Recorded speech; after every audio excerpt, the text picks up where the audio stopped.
दोस्तों, इस देश में क्या चुनाव आयोग ने अपनी आंखों को बंद कर लिया है या फिर चुनाव आयोग सिर्फ विपक्षी दलों की गतिविधियों पर नजर रख रहा है।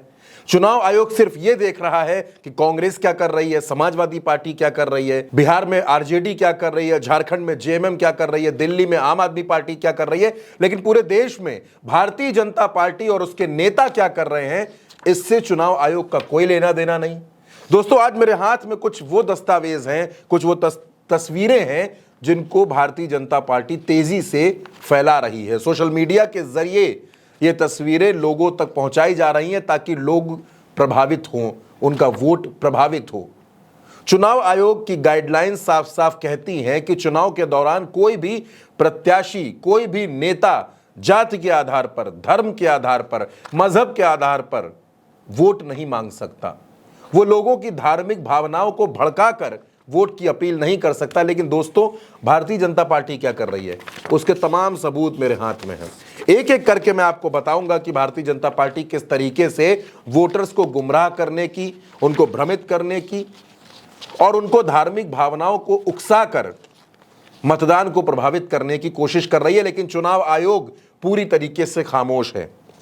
भारतीय जनता पार्टी बिहार के जो एक्स पर अकाउंट है बीजेपी बिहार का, उस पर प्रधानमंत्री का एक 35 सेकंड का वीडियो पोस्ट किया गया और उस वीडियो के ऊपर जो बात लिखी गई, अब की बार बटन ऐसा दबाना कि अयोध्या जाओ तो भगवान राम जी से नजरें मिला सको, जय सिया राम।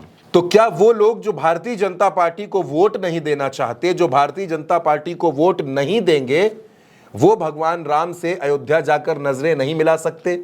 ये आखिर किस तरीके का बयान है, ये आखिर किस तरीके का प्रचार है? क्या चुनाव आयोग इस पर कोई संज्ञान लेगा?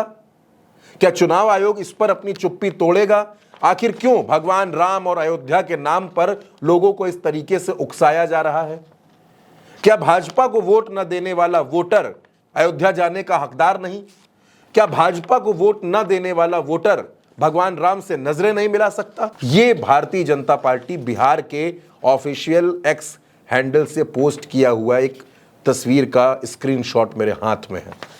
दूसरा, भारतीय जनता पार्टी की तरफ से एक और फोटो पोस्ट किया गया एक्स पर और उस पर लिखा गया, them your one vote to BJP will not make a difference and the difference के नीचे वो तस्वीर जिसमें भगवान राम का अयोध्या में रामनवमी के दिन सूर्य तिलक हो रहा है।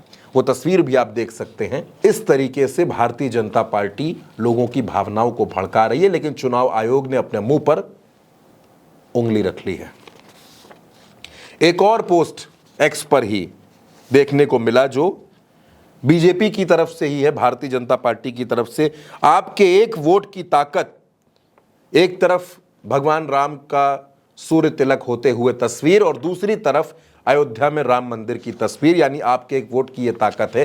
पूरी तरीके से भगवान राम, राम मंदिर और अयोध्या, इन्हीं तीनों के इर्द गिर्द चुनाव को रखने की पूरी कोशिश भारतीय जनता पार्टी और उसके नेता कर रहे हैं। दोस्तों, पहले चरण का मतदान खत्म होने के बाद भारतीय जनता पार्टी और एनडीए के तमाम दलों के नेताओं के माथों पर चिंता की लकीरें हैं, क्योंकि जो मतदान हुआ है वो ये संकेत दे रहा है कि पहले ही चरण में भारतीय जनता पार्टी को बुरे झटके लगे हैं। और आप देखिए, उसके बाद से लगातार भगवान राम, राम मंदिर, अयोध्या, इसको लेकर सोशल मीडिया पर पोस्ट हो रहे हैं। नेताओं के भाषणों में भी इन्हीं सब बातों का जिक्र है। प्रधानमंत्री भी अमरोहा की रैली में पलायन, राम मंदिर और दंगों तक की बात कर चुके हैं। यानी कि समझ आ चुका है कि चुनाव की पिच को बदलना पड़ेगा और फिर आखिर में घूमकर वहीं आना पड़ेगा जिसमें भारतीय जनता पार्टी चुनाव लड़ती है, यानी धर्म के मसले पर, जाति के मसले पर लोगों की भावनाओं को भड़काने का काम।